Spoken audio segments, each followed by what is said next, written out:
we'll come back with our guest, Professor Amos Wilson, and the psychology of self-hatred among global African people. Our topic is the psychology of self-hatred among global African people. Our guest, Professor Amos Wilson, professor of psychology at the New York Institute of Technology and also at the College of New Rochelle. He's also author of the book, The Developmental Psychology of the Black Child. Professor Wilson, we had a guest who, or rather a caller just a few moments ago who raised an area with Skinner, I do believe. Very, very important area, because the topic of what we call Skinnerian conditioning, instrumental conditioning, is a standard topic raised in psychology. The essence of Skinnerian conditioning, or sometimes SR psychology, particularly of Skinner's type, named after B.F. Skinner, Harvard professor, who didn't so much discover new principles as just codify ways of behaving and consequences that already existed. The essence of it is that behavior is controlled by its consequences. Okay. That behavior that brings good consequences tends to be repeated and increased in frequency and probability of occurrence. Behavior that's followed by negative consequences tend to be decreased or eliminated. And a very simple but very powerful principle, and that's really the essence of it. And conditioning involves, to a good extent, you see, manipulating reward and punishment in order to bring about particular changes in behavior, you see. And so it's a very, very important psychology that many black students are educated in and don't understand at all. What's the twist on it in terms of self-hatred? The twist is the essence of power. You see, at first, this psychology is often presented in terms of a rat. Okay? You put a rat in a box or in some condition, and if it behaves in a certain way, you give it something to eat, you give it something to drink. Okay? That's a reward. If it behaves in a way you don't want it to behave, you give it an electric shock, punish it, or don't give it food. So, of course, because it wants to eat, and of course you make sure you've starved it before you put it in to the system. So if it wants to eat and so forth, it eventually learns the relationship between certain behavior and certain consequences. So if by standing up on its two hind feet it gets fed, it will stand up on its two hind feet much more frequently than before the system was put into order, you see.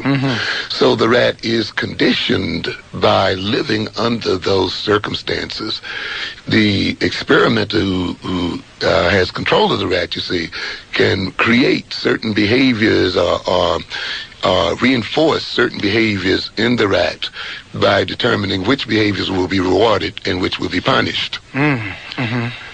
Now, where black students are miseducated in these psychology classes is that often the lesson is left right there. Okay, and I use this experiment, as a matter of fact, to get people to understand the difference between equal education and a relevant education, of how a black student can be equally educated with a white student. They just learn the same thing and be made dumb by the same learning. Now, a black student and a white student can learn that principle in the same way, but it doesn't have the same effects. Because you can look at this relationship between the experimenter and this rat as a power relationship, as a political relationship, you see, which says this experimenter who has control of the rewards and punishments of this rat is able to create behavior in this rat as a result of having that power. You see, being that he has control over the rewards and punishment, he uses that control to condition the rat. And then when I move on from there, I ask my students then, who has control of the water that comes into your neighborhood? Who has control of the food, the control of the jobs, controls of the symbols of status, control of information, and we go on and on. Can't you see that you are the rat? You see, this is where you end when you're talking to black students. You don't end with the rat and the experimenter. Right. You see, and a black student who has not been taught that, who has not been taken to have that experiment moved out of its standard presentation into politics and into the reality of his life is miseducated, even though he's learning the same thing that the white student learned, you see. And this is why I try to get across to the people. You must understand, having our people learn the same thing a white student learned is not going to get you out of your condition. Now then, you have to look up on then, if you look up on the Harlems, the Bed-Stuys, even whole nations where blacks live in the world today, they are boxes, and we are rats in them. And when you see the IMF and the United States banks and the other European countries manipulating reward and punishment, selling weapons and creating wars and doing all of these kinds of things, you have in principle the same thing, you see. And just as that rat's behavior is being created by the manipulation of reward and punishment, the behavior and attitudes of black people are being created by the control of Europeans of rewards and punishment. This is the essence of power. The essence of power is the ability to selectively reward and punish what you want. Now, how does this relate to self-hatred? I hate to hold your people up, but I just want to, because this is a vital topic in psychology, and black students should deal with this topic very thoroughly because there's deep implication. When this is talked about, often the black student identifies himself with the experimenter, and the experimenter is a white man. And it's when you identify with him because he's a human being, and the other thing is a rat. But when you identify with that experimenter, you're misidentifying yourself. You see, when the white student identifies himself with the experimenter, his identity is closer to reality, you see. And so in learning the same thing, his racial position is reinforced, even though it appears that he's getting the same education, you see. And people must learn the difference between so-called equal education. Getting equal education for black students is not getting them to learn the same thing white students are learning. And we're going to have to understand this. So then just as that conditioning situation presented by Skinner is what we call a rat in the box, the nations where our people's lives are controlled through the manipulation of Europeans is what we can call a nigger box. It is where Africans are created into niggers as a result of the manipulation of reward and punishment by Europeans. We have to keep that in mind. How do you create self-hatred then? Certain of that rat's behavior is associated with reward, with pleasure, with good feelings, with security, with love, if you want to call it that, you see. So whenever he performs that, he moves toward that behavior, and he emits that behavior because it brings those rewards. Or he emits that behavior because it helps him to escape from pain, from hunger, from fear, from insecurity. You see, and that's another method used in these Skinner boxes, you see, where if we don't reward the animal, we permit him to escape pain. Okay, now then, let's... All right, now, just one other thing. I saw echoes of slavery in my mind on that. Definitely. Yeah, and this is going to go back now to drug behavior and everything else we'll get to, later on.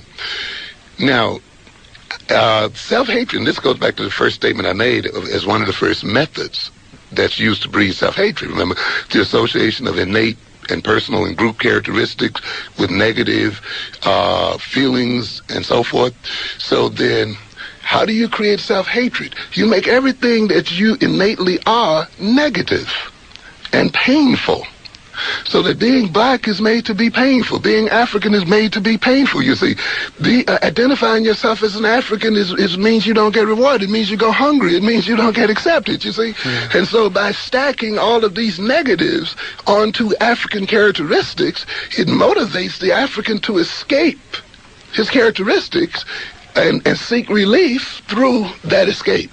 There's something that came up that is just such a graphic illustration of what you're saying in an advertising campaign that never made Madison Avenue. A friend of mine was involved in this, and I don't know what the final rejection was based on, but this was in the 60s, and it was for an aspirin, and it said it was going to be positioned in the subways as, this is what you need for the black ache. Yeah. So, and I mean, it was like, when the whole deal and the whole experience of being black is just too much. Take this for the black ache. And believe me, we move toward pain relievers, which is, of course, why you look at the drugs, and these fundamentally are pain relievers. But let's not only talk about drugs. We're going to talk later on about sexual addictions, love, what we call love in our community, and other kinds of behaviors that are relievers of pain. One other statement, because the caller here mentioned something very, very, very rich and fundamental. This self-hatred also is related to this Skinner paradigm. You see, this is how you take knowledge in books and you Africanize it by seeing how it applies and can be used to your own interests. Yes. You see, and so, but I'll speak about that later on. I just want to, you got to. But let's get to the calls. One more. Go ahead, one more. Because this relates. These people are going to kill me now. Yes, go ahead. But this relates to the second principle I wanted to mention that produces self-hatred, and that is to actually create the negative characteristics in the individual group via what I call the self-fulfilling vicious cycle, created incompetences and the creation of subcultures, but through the use of this Skinnerian conditioning, create the actual characteristics that you will come to hate later on, and that the individual will come to hate in and of himself. So in other words, the black man, as we see him today, is a created person. Okay. And he's an environmentally created person. Yes, he is conditioned. You see, one of the reasons why you want to remove European power is that you want by removing that power, you also remove his ability to create you. And by gaining that power yourself, you move into the ability to be self-creating. WLIB, I'm Gary Bird. You're on the air with Professor Amos Wilson.